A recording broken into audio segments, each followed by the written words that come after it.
Hello प्यारे बच्चों, मैं सुधा। आज के इस वीडियो में हम कक्षा छठी की हिंदी पाठ्य पुस्तक किसलय भाग 1 का पहला अध्याय, जिसमें राम नरेश त्रिपाठी जी द्वारा लिखित एक कविता दिया गया है जिसका नाम है अरमान। तो आज के इस वीडियो में हम पढ़ने वाले हैं कविता अरमान। लेकिन बच्चों, उससे पहले हम जान लेते हैं लेखक राम नरेश त्रिपाठी जी के बारे में। किसके बारे में जानेंगे हम? लेखक राम नरेश त्रिपाठी जी के बारे में। तो बच्चों, ये जो हमारे कवि हैं राम नरेश त्रिपाठी जी, वह पूर्व छायावाद युग के कवि हैं।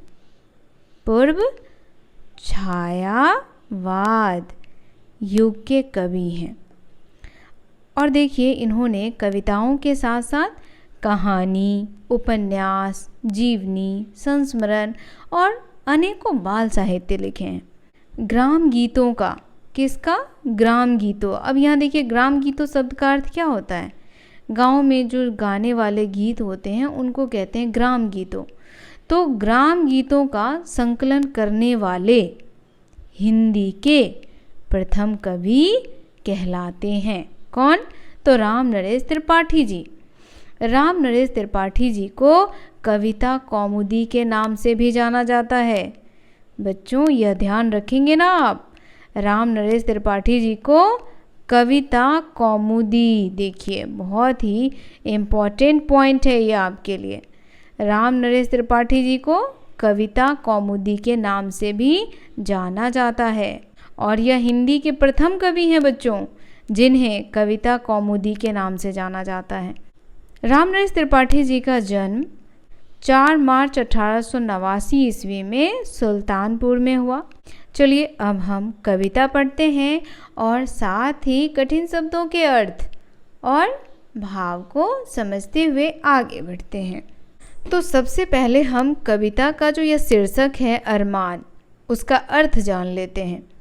देखिए, अरमान शब्द का अर्थ होता है लालसा। क्या होता है? लालसा। आप इसे चाह भी कह सकते हैं, कामना भी कह सकते हैं। तो यहाँ पर जो हमारे लेखक हैं राम नरेश त्रिपाठी जी, अब हम देखेंगे कि उनकी क्या लालसा है, क्या चाह है, क्या कामना है। तो कवि कहते हैं, है शौक यही अरमान यही, हम कुछ करके दिखलाएंगे, मरने वाली दुनिया में हम अमरों में नाम लिखाएंगे। तो बच्चों, यहाँ कवि राम नरेश त्रिपाठी जी कह रहे हैं कि है शौक यही अरमान यही। कहते हैं कि मेरा शौक और मेरा अरमान यही है, अरमान यानी कि लालसा यही है कि हम कुछ करके दिखलाएंगे, मरने वाली दुनिया में हम अमरों में नाम लिखाएंगे। अब यहाँ पर ये शब्द जो है मरने वाली दुनिया, मरने वाली दुनिया मतलब क्या होगा? यहाँ पर हमारे लेखक नश्वर संसार के बारे में कह रहे हैं कि यह संसार जो है वह नश्वर है। इस संसार में जिसने जन्म लिया है उसे एक न एक दिन ईश्वर को प्राप्त होना ही है, मरना ही है। तो हम कोई ऐसा कार्य क्यों ना करें कि लोग हमारे मरने के बाद भी हमें याद रखें। अमर कौन होता है? अमर वही व्यक्ति होता है जो मरने के बाद भी लोगों द्वारा याद किया जाता है। तो ऐसे व्यक्तियों को कहते हैं अमर।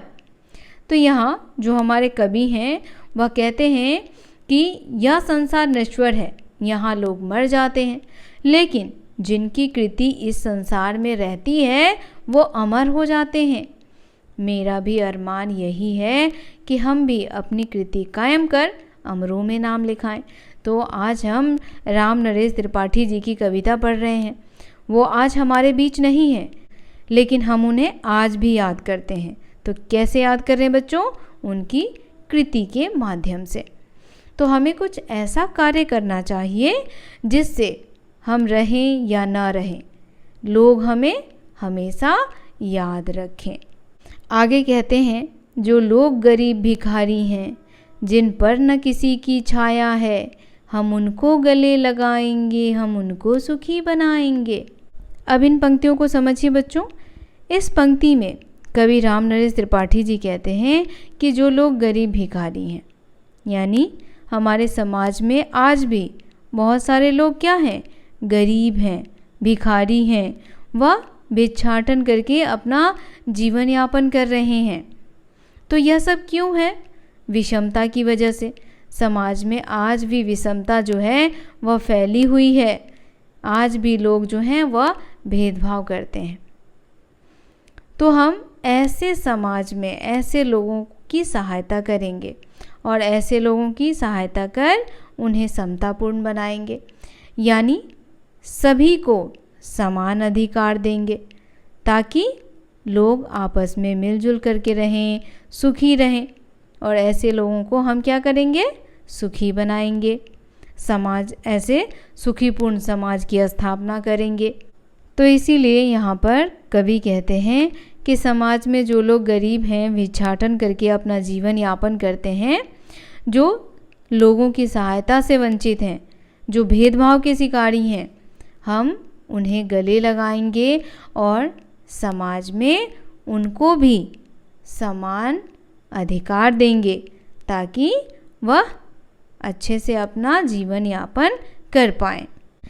आगे कविता की पंक्ति है, जो लोग हार कर बैठे हैं, उम्मीद मार कर बैठे हैं, हम उनके बुझे दिमागों में फिर से उत्साह जगाएंगे।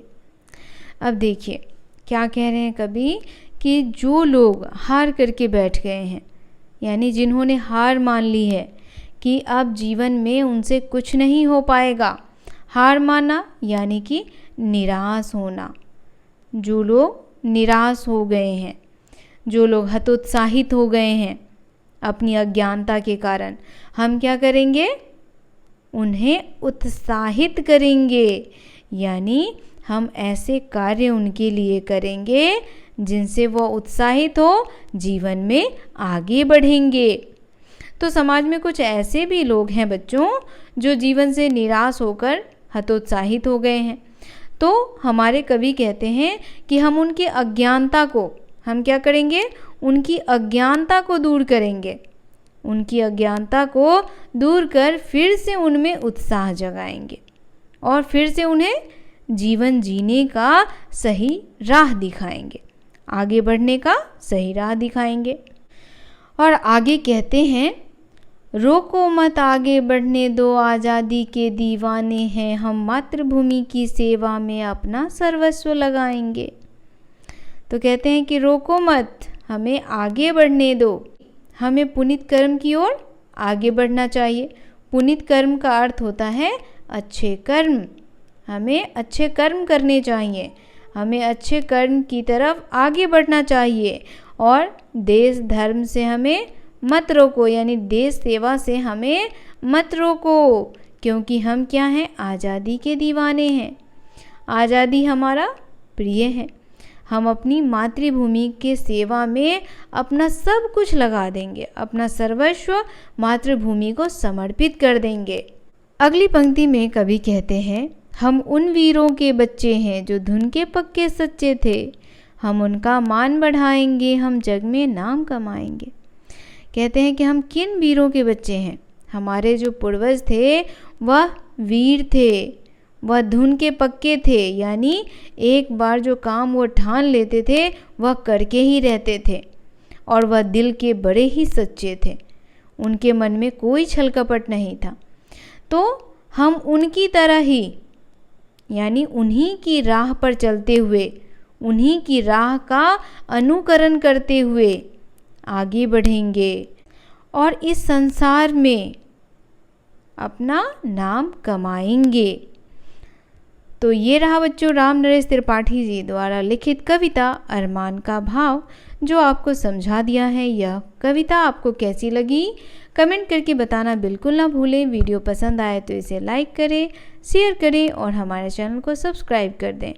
मिलते हैं आपसे इसी कविता के प्रश्न अभ्यास के साथ। तब तक के लिए आप सभी का धन्यवाद।